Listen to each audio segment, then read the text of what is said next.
नमस्कार मित्रांनो, मी आज सोफीज वर्ल्ड या गाजलेल्या पुस्तकाचा परिचय करून देणार आहे। जोस्टाइन गार्डर या नॉर्वेजियन लेखकाने 1991 साली हे पुस्तक लिहिलं।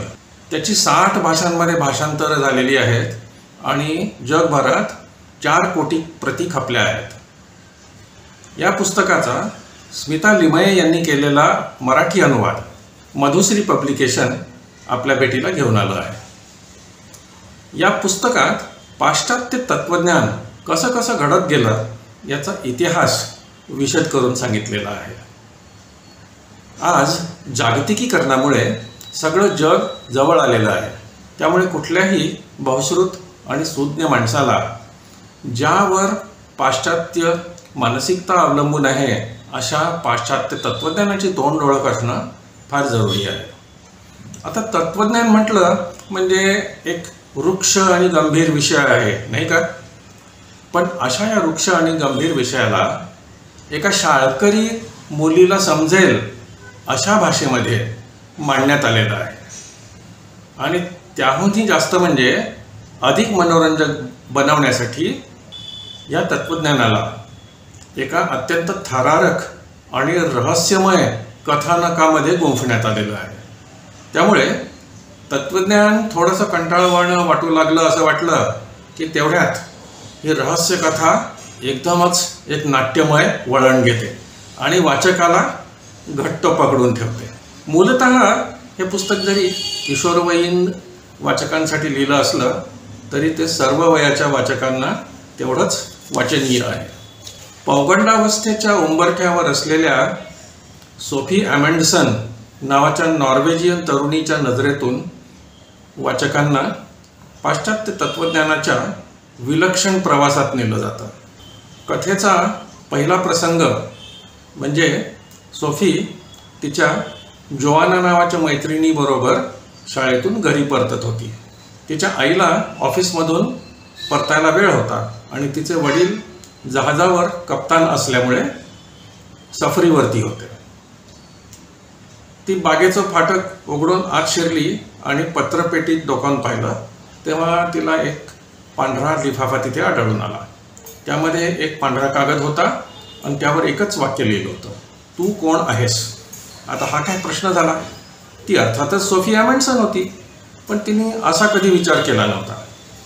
असो, जे आहे ते आहे असं म्हणून ती घरात शिरली आणि तिच्या पाळीव प्राण्यांना खाऊ पिऊ घातलं आणि थोड्या वेळाने सहज बाहेर येऊन पुन्हा पत्रपेटीत डोकावलं तर अजून एक पत्र तिची वाट पाहत होतं। त्यामध्ये सुद्धा एकच वाक्य लिहिलं होतं, हे जग कुठून आलं? दोन्ही प्रश्न अगदी चक्रावून टाकणारे होते। त्याच्यावरती विचार करत करत तिने थोडीशी संध्याकाळ घालवली आणि थोड्या वेळाने पुन्हा पत्रपेटीत बघितलं तर तिसरा एक लिफाफा होता। पण हा लिफाफा तिला उद्देशून पाठवण्यात आलेला नव्हता। त्यावर Hilde Moller Knag, care of Sophie Amundsen असा पत्ता होता। आता ही हिल्डे कोण आहे आणि तिच्या नावाचं पत्र आपल्या पत्त्यावर का बरं पाठवण्यात आलं आहे हे काही तिला कळेना। पण त्यानंतर काही दिवस ती आपल्या नेहमीच्या दिनचर्येमध्ये गुंतून गेली। पण हे वरील तिन्ही प्रश्न तिच्या मनामध्ये रुंजी घालत राहिले। काही दिवसांच्या प्रतीक्षेनंतर तिला पत्रपेटीत अजून एक पत्र मिळालं आणि त्यात ही पत्र म्हणजे एक तत्वज्ञानाचा करस्पॉन्डन्स कोर्स आहे असं स्पष्ट केलं होतं। पण पत्रलेखक मात्र अजूनही अज्ञातच होता। सोफीची तत्वज्ञानाविषयी जिज्ञासा आता चाळवल्या गेली होती, त्यामुळे तिने हा कोर्स करायचं ठरवलं।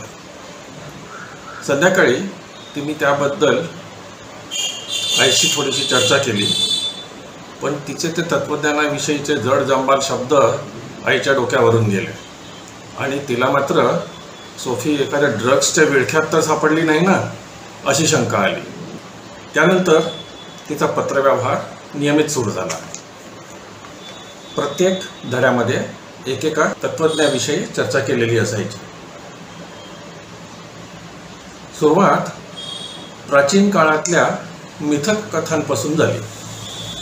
या कथांमध्ये सूर्य, चंद्र, दिवस, रात्र वगैरे सारख्या नैसर्गिक घटनांच्या मागे काहीतरी दैवी शक्तींचा हात असून त्याबद्दल कथा रचलेल्या असतात.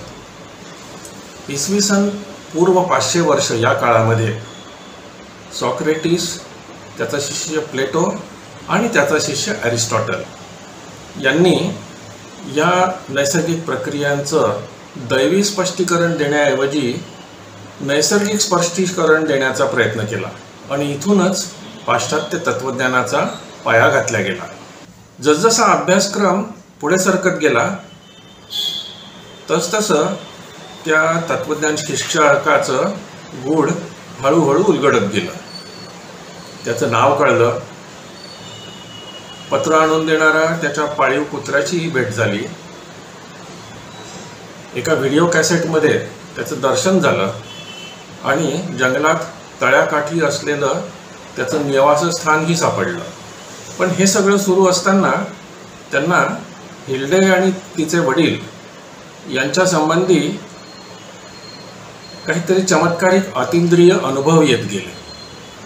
अभ्यासक्रमात रेनेसान्स काळ, बॅरॉक काळ, मध्ययुगीन काळ याच्यातील तत्त्वज्ञानाची समीक्षा झाली.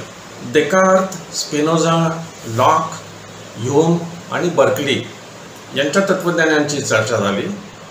पण एकीकडे त्यांचे अतिंद्रिय अनुभव मात्र वाढतच चालले होते आणि आता ते कुठल्या गंभीर परिस्थितीत सापडले आहे त्या सत्याची त्यांना जाणीव झाली.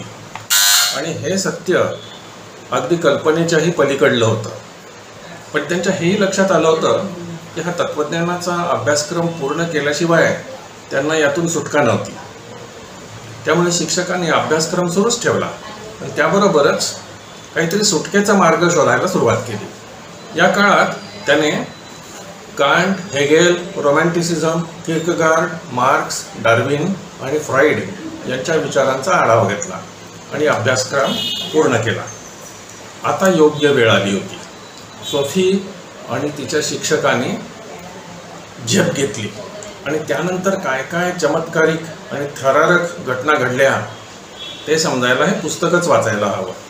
थोडक्यात प्रत्येकाने वाचायलाच हवं असं हे पुस्तक आहे.